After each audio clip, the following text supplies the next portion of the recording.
We've come to the end of Season 4, and with it, the hour-long episodes wrap up in The Bard.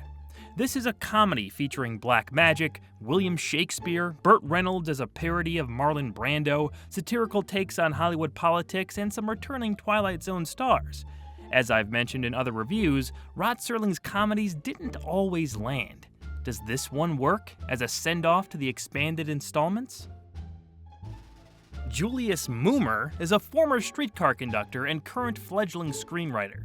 He persistently pitches story ideas to his agent, Mr. Hugo, who tells him to give up due to his wild stories not selling.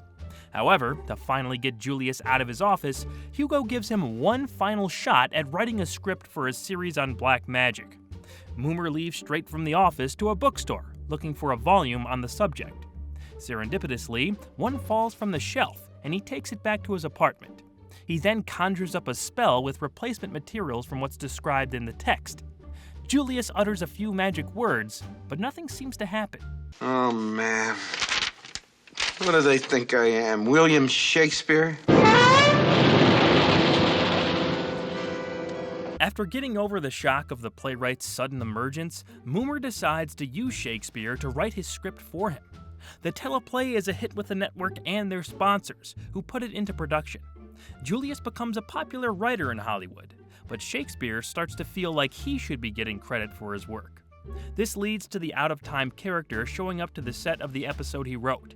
Moomer tries to explain away the stranger's appearance, and the ensuing interactions cause some hijinks with the cast, crew, and executives present. It's pretty easy to see what Serling was going for with at least part of this script. He was able to make fun of the process it took to get any piece of fiction on screen at the time. His experiences in Hollywood back in those days, I'm sure, informed his exaggerated portrayals of sponsors, actors, and executives. Serling went on record about his distaste for dealing with sponsors specifically, so it's no surprise how they're mocked here. An onion will do well for such a shift. Sponsor conflict. Concur. Could we make it, turnip? Everybody knows about turnips. You say turnip to the lady in Dubuque, she's with you. I like it. Road schmodes. I sell soup. I don't know nothing but actors. Well, he was brilliant in Streetcar Named Desire. What was he, a conductor? Now, she don't stick herself with a shiv. Instead, she runs away with the space fiddler from Artie Shaw's Gramercy 5. That was my wife's suggestion. And an inspired one at that. The hard-to-deal-with actor is a trope in plenty of stories you've probably seen before, but this episode's specific focus on Marlon Brando was pretty hilarious. Rhodes is my name. Rocky Rhodes. You probably saw me in Cat on a Hot Tin Roof. What is my, tertiary motivation here? I mean, like, I walk through the door, and, I see her. Why? Why what, Rocky? What's the question? Exactly. What is the question? Burt Reynolds made his only Zone appearance, and his impression of Brando makes the 11 minutes he's on screen almost worth seeing The Bard for. John Williams as William Shakespeare, the actor John Williams, made for some fun moments. Just seeing how he interacts with the world around him and how he talks to people was entertaining. To be or not to be, Mr. Moomer, that...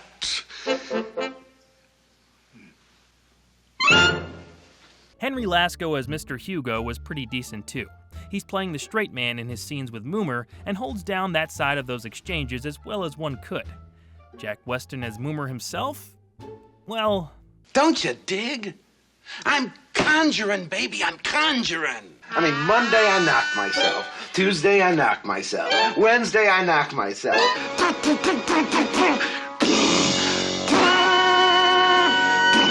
You guys already know my thoughts on obnoxious main characters. There has to be some kind of growth for them as the story goes along. They can't just act like a jackass the entire time, or it gets to be too much. Having said that, if they're successful in being funny, I could look past that previous statement. And hey, comedy is subjective, blah, blah, blah. If you find Moomer funny, that's fine. We're not all going to have the same tastes. It just seemed to me like Weston was trying way too hard to get a laugh, and that's usually when these kinds of antics fall flat. Fred Steiner's overly prominent musical cues didn't help either. I don't even dislike this actor, by the way.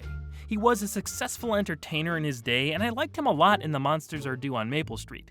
Plus, he got to act with his wife here, Marge Redmond, who played Mr. Hugo's secretary. That don't grip?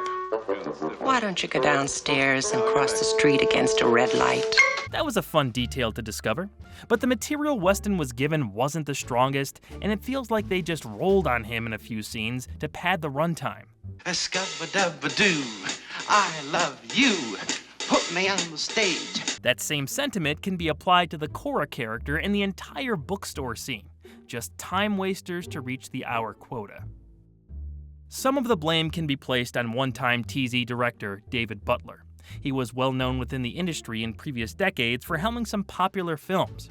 Outside of a few moments, this is a pretty flat-looking show. Then again, it didn't call for anything too visually dramatic. I will give him and the production team credit for shooting the bus scene on location and having it look distinct from most other similar sequences within the series.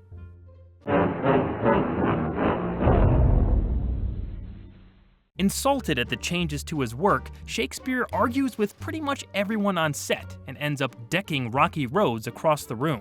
To you, Julius Moomer, lots of luck. With that, Moomer is on his own. Sometime later, Mr. Hugo takes a meeting with Julius. The writer's follow-up is supposed to be a series on U.S. history.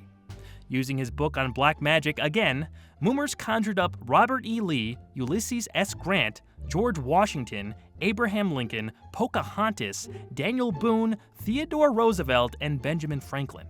He presents them to Hugo as his writing staff, since the new series is supposed to be as authentic as possible. Best thing in the show was Rocky Roads getting KO'd by Shakespeare. That was fantastic. I can't say I hate the Bard. It does have some humorous sequences and performances. Unfortunately, the premise of black magic and several setups in the script don't really pay off. Many elements are introduced and dropped, while Moomer's arc goes nowhere. The subject matter of writing for the screen is very interesting to see Serling address directly. I only wish we got a better story to go along with it. This falls short of a recommendation, but it might be worth it to look up some clips of Reynolds' take on Brando.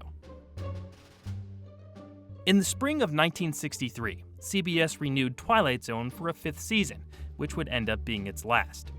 The goal of lengthening the episodes to an hour was mostly in hopes of drawing bigger ratings. That didn't happen, so the network moved the zone back to its original half-hour format. Many fans would say the show was better off for it, and Rod Serling agreed. He spoke on the 4th season as such. Quote, "Our shows this season were too padded. The bulk of our stories lacked the excitement and punch of the shorter dramas we intended when we started 5 years ago and kept to for a while." End quote. Are these Season 4 productions as controversial and substandard as a lot of folks say they are? In my opinion, not really. Yes, the series works better in half-hour installments. Yes, there are episodes where you can really feel the runtime. But in general, these aren't that bad. Some of the standouts for me were On Thursday We Leave for Home, The New Exhibit, Printer's Devil, and portions of He's Alive. There's other good stuff to be found too.